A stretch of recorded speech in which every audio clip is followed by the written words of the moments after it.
Bien-aimés dans le Seigneur, je vous salue au nom puissant de notre Seigneur Jésus-Christ.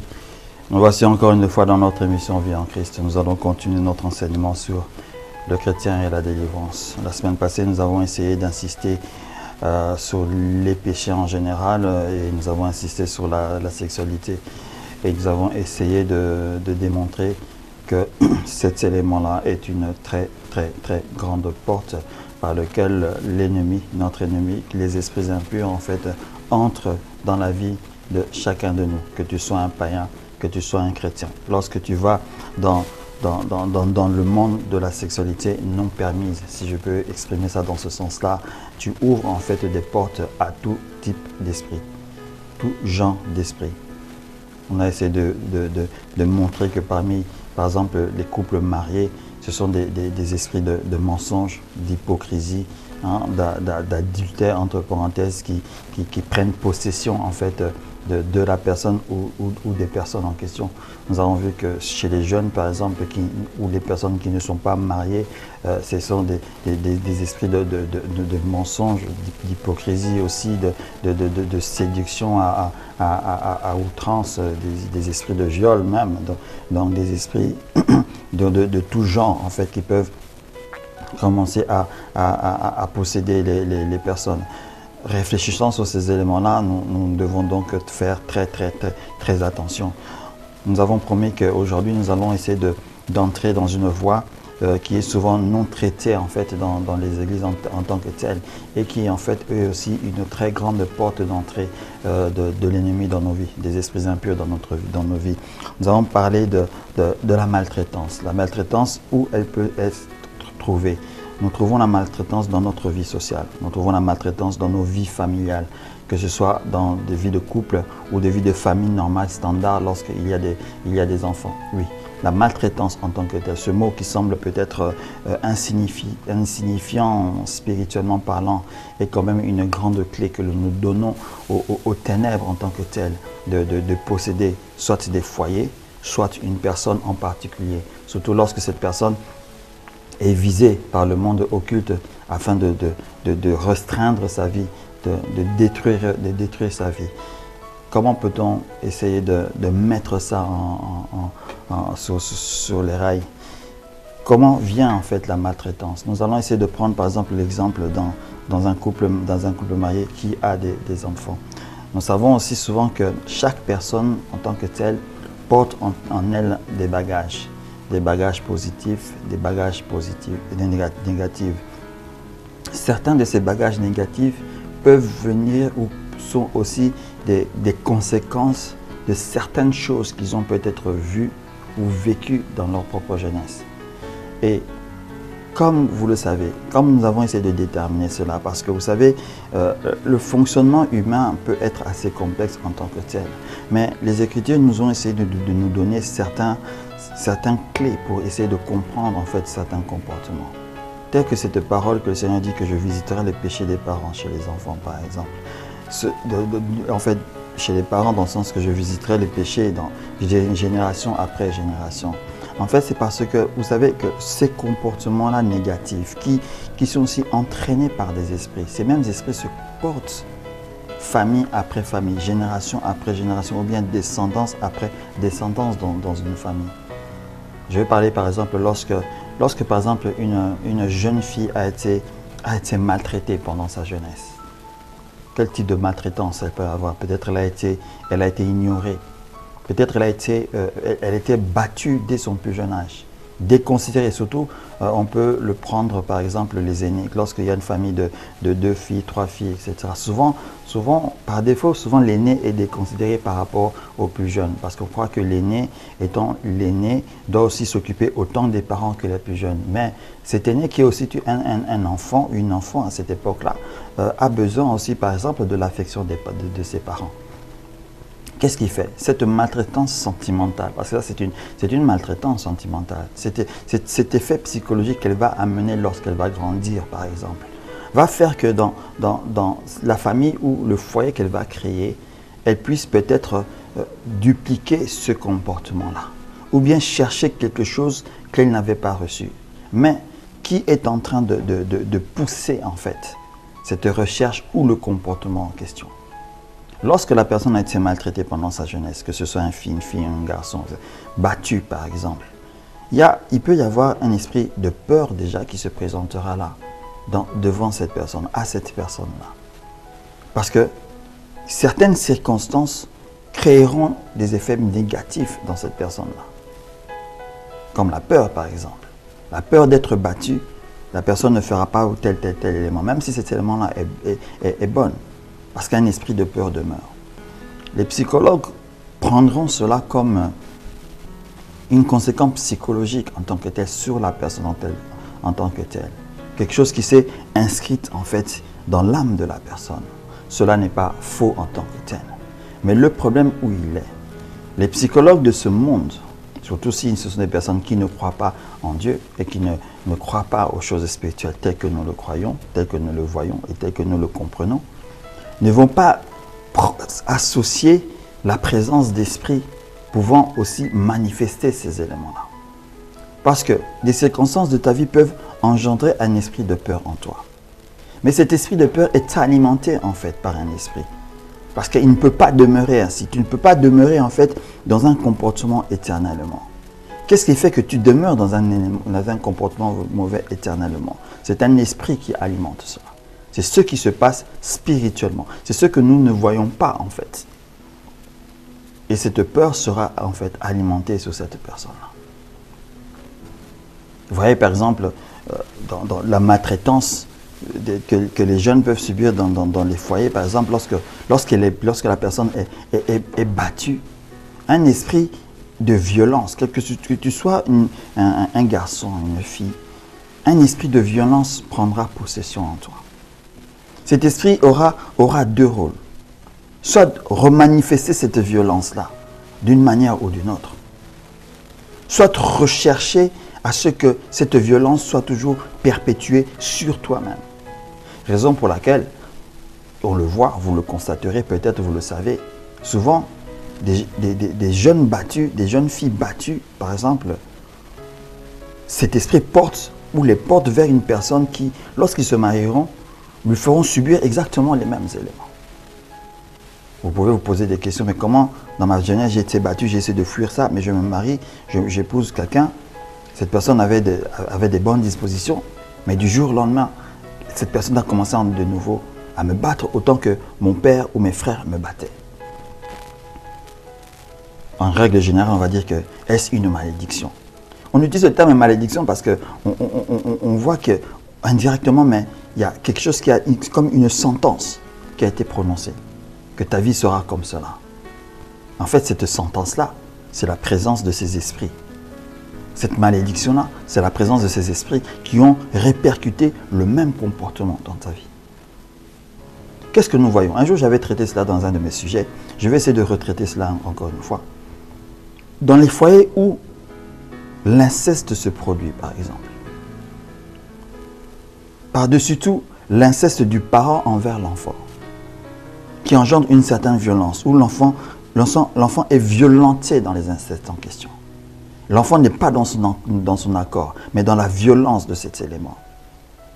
De toute manière, il n'y a pas d'inceste sans violence, d'une manière ou d'une autre, lorsqu'il s'agit d'un parent envers un enfant. Quel est l'esprit qui se présente en tant que tel?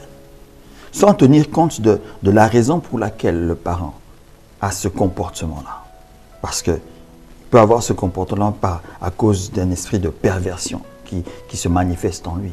Comme il peut avoir ce comportement parce qu'il fait partie de sciences occultes, de loges qui doit le pousser à effectuer ces genres de deeds. Sans tenir compte de cela. Mais un esprit se présente en fait.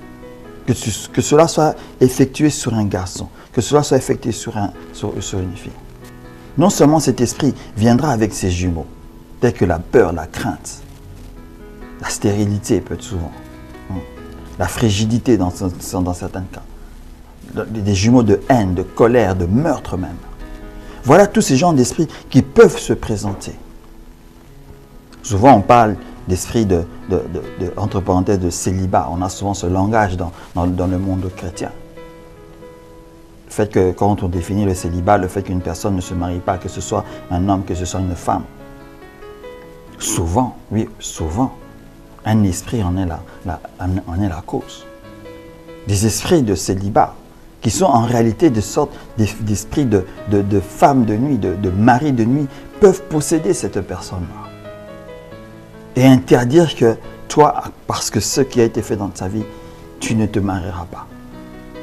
Ils viennent là et ils seront là pour empêcher en fait le mariage. Parce que l'esprit qui a pris possession de ton père ou de ta maman, parce que souvent cela se fait aussi avec les femmes, l'esprit qui a pris possession d'un de tes parents, qui a manifesté cette situation sur toi, te considère comme ta propre propriété. Voilà en fait la définition de l'homme de nuit, de la femme de nuit qui advient dans ces circonstances-là. C'est l'esprit qui se manifeste dans l'un de tes parents, l'un de tes oncles, ça dépend, qui a accompli l'action en question, qui te considère toi, qui te considère comme sa propriété. Cet esprit-là empêchera en fait que dans le monde réel, tu puisses soit te marier, soit te fiancer, soit même avoir des enfants parce qu'elles peuvent même te rendre stérile. Il y a tant d'éléments qui sont liés à ces éléments-là.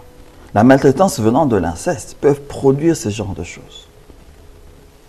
Il y a même des esprits, comment je peux dire, de perversion sexuelle qui prennent possession de la personne violentée. Mais ces esprits ne se manifestent pas directement. Vous saviez-vous que, en dehors des circonstances sociales, je me rappelle avoir lu des statistiques qui parlaient de ce type de choses, en fait, qui parlaient en fait des prostituées en règle générale. Ces statistiques avaient été amenées, en fait, effectuées aux États-Unis. Je me rappelle, je pense que c'est dans la ville de New York. Je ne sais pas comment ils ont réussi à faire ces statistiques-là, parce que souvent, il y a des genres d'études qui paraissent souvent improbables, difficiles et irréalisables. Ils ont essayé de faire une statistique par rapport à la vie d'enfance des prostituées. Comment était leur vie? Ils ne se sont pas focalisés sur des prostituées venant de pays étrangers et faisant entre parenthèses, leur travail. Mais ils se sont focalisés sur ce je peux appeler ici les autochtones, les riverains, ceux qui appartiennent en fait à la ville en tant que telle. C'est-à-dire des personnes à 100% entre parenthèses américaines. Et il en est ressorti que 50%, plus ou moins, si je me rappelle des chiffres qui ont été utilisés, plus de la moitié des personnes avec lesquelles ils ont mené cette étude sont dans cette vie-là à cause, pendant leur jeunesse, ils ont été violentés par un parent X. Que ce soit un frère, que ce soit un oncle, que ce soit un père ou un parent direct. La violence qui a amené, qu'est-ce que cette violence a amené? Ça a amené un esprit de dégoût de soi-même. Écoutez très bien. C'est un esprit qui a amené un comportement de dégoût en tant que tel. Eux, ils n'ont pas utilisé le terme d'esprit. Mais lorsque vous lisez, lorsque vous comprenez l'étude, vous voyez que c'est ça. Un esprit de rejet de soi-même. Les personnes n'ont plus d'importance par rapport à soi. Tu commençais à se déconsidérer. Pour eux, leur corps ne leur appartenait plus, mais appartenait en fait aux autres. Étant donné qu'ils ont grandi, ils ont grandi comme ça, avec ce comportement-là, avec cette manière de se voir en eux-mêmes. Cela a été pour eux facile dans des moments difficiles de se jeter en fait dans cette vie de prostitution.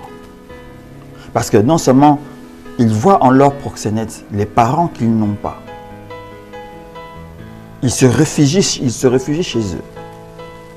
Mais il leur est facile de donner leur corps parce que leur corps était comme des instruments, sans aucune valeur. Pour se comporter ainsi, vous savez, il faut qu'il y ait un esprit qui demeure. Et cet esprit, en réalité, demeure dans ces personnes-là.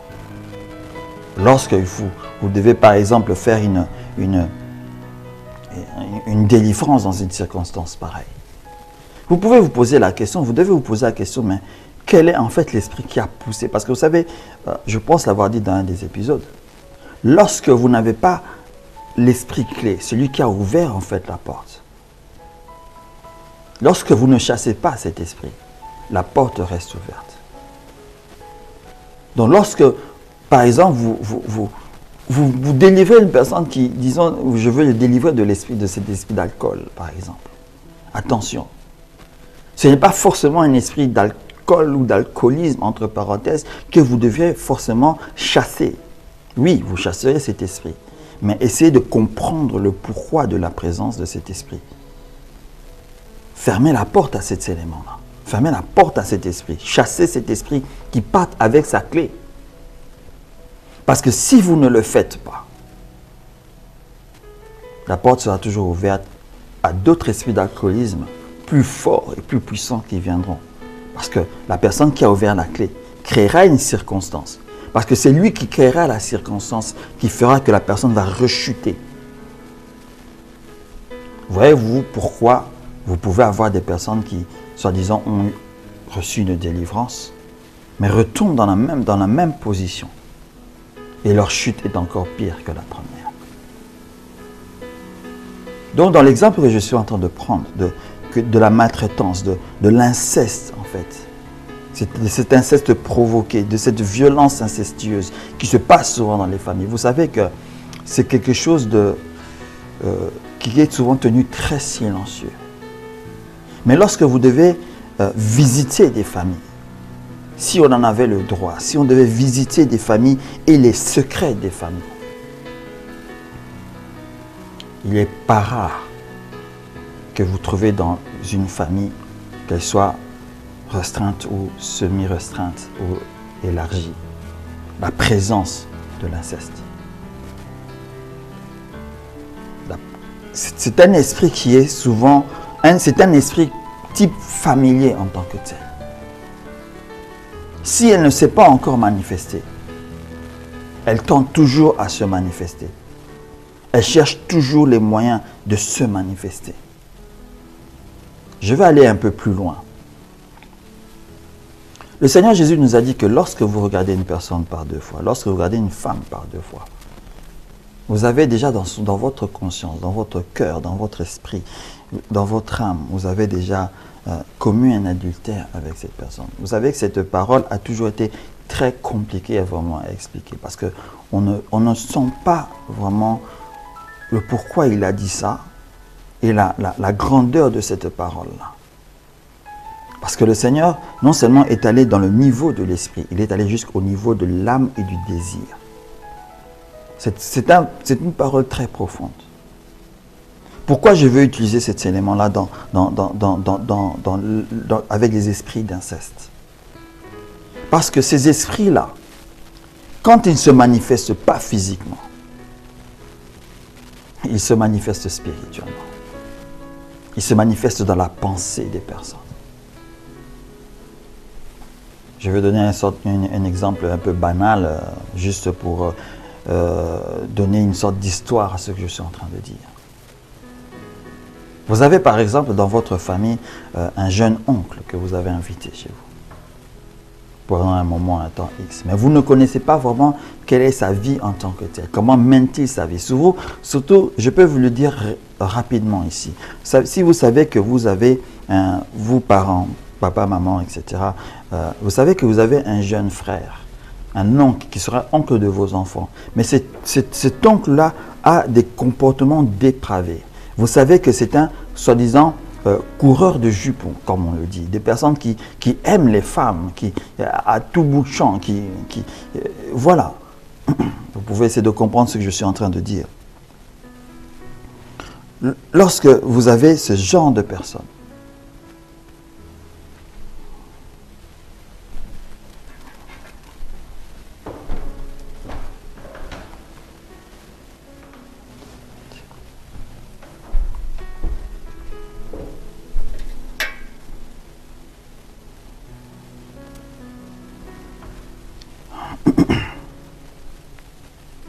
lorsque vous avez ce genre de personnes, ce genre comment je peux dire, de frères, de cousins, je ne sais pas, Ne l'invitez pas dans votre maison pour un temps, disant que non, vu qu'il a des difficultés, viens, vis chez moi pendant 1 mois, 2 mois, 3 mois, récupère-toi après, essaie de te relancer dans ta vie. Non. Pour l'amour du Seigneur, et comme on le dit souvent, pour l'amour du ciel, ne le faites pas. Parce que vous ne savez pas ce qui pourra se passer en votre absence lorsqu'il est avec les enfants. Garçons ou filles, surtout si ils atteignent un certain âge de développement. Certaines choses horribles se sont faites dans les familles, comme cela. C'est un comportement commun. Et derrière ça, il y a la violence parce que lorsque l'acte s'est posé, la personne peut dire aux jeunes, si tu m'accuses, si tu révèles ce qui s'est passé, je te ferai ça, je te ferai ça. Il installe déjà la brutalité et l'esprit de peur dans la personne. Afin que lorsque cet esprit de peur va entrer, elle puisse ouvrir la porte à ce qu'il puisse continuer cet élément-là. Dans beaucoup de familles, ces choses se sont faites telles que je suis en train de vous le dire. Vous connaissez peut-être des familles dans lesquelles cela s'est passé de cette manière-là ou d'une manière autre. Mais c'est toujours un frère, une sœur d'un des parents, la cause de quelque chose. Et cela est dangereux. Je parle d'un oncle, mais cela peut arriver aussi avec des tantes. Parce que vous savez que ces esprits-là sont capables de tout. Ce genre d'esprit familier, lorsqu'il s'installe dans la famille, il perpétue de mauvaises choses. Surtout cet élément dont j'ai parlé avec les prostituées, le fait que les personnes perdent la confiance en eux-mêmes. Un esprit de perte de confiance, de déconsidération. Tout ce genre d'esprit que vous pouvez imaginer qui peuvent être des synonymes ou avoir des comportements identiques se présente avec la personne. Regardez comment en fait la vie d'une personne peut être gâchée pour toujours. Comment des personnes qui vont dans les hôpitaux parce qu'ils n'ont pas d'enfants, ils se font analyser et tout est normal. On se pose la question, pourquoi n'avez-vous pas d'enfants? Le problème est spirituel. Parce qu'un esprit est la cause de multiples avortements non voulus, de multiples fausses couches non voulues. Je ne sais pas si vous êtes en train de réaliser. Ça, c'est une partie de la maltraitance. Parce que si vous allez par vous-même étudier la maltraitance dans les familles, vous aurez aussi des maltraitances d'une manière, comment je peux dire, des maltraitances verbales par exemple. Lorsque par exemple, un des parents ne donne aucune considération à un des enfants, il peut toujours crier sur lui, il peut toujours lui dire que tu es un incapable, il peut toujours dire ceci, cela, toi tu es un bon à rien, toi tu es ceci, cela, etc. Ces paroles envoient en fait un esprit. On dit que nous devons faire attention aux paroles que nous faisons sortir de notre bouche parce que nous pouvons bénir ou maudire. La Bible nous le parle, nous le dit. La langue bénit, elle maudit aussi. Donc faire attention à ce que nous disons. Pourquoi en tant que tel? Les bénédictions sont accompagnées par l'Esprit du Seigneur, par les ordres que le Seigneur peut donner à un ange pour qu'une telle bénédiction puisse se manifester. Les malédictions, les mauvaises paroles, les paroles dites à propos, tous ces éléments-là, tous ces éléments venant de la maltraitance verbale, appellent des esprits bien particuliers. Et ces esprits possèdent la personne ou accompagneront la personne en question. Vous allez voir que autant dans l'inceste, la personne perd confiance en soi. Se dit en lui-même parce qu'il a tellement entendu que je ne suis pas intelligent, je ne suis pas intelligent, il n'est pas intelligent. C'est-à-dire que c'est l'esprit qui est là, fait que dans son parcours scolastique, il est dans l'échec, il est dans l'échec, il est dans l'échec. Non parce qu'il ne veut pas échouer, il ne veut pas réussir, parce que quelque chose l'empêche de réussir.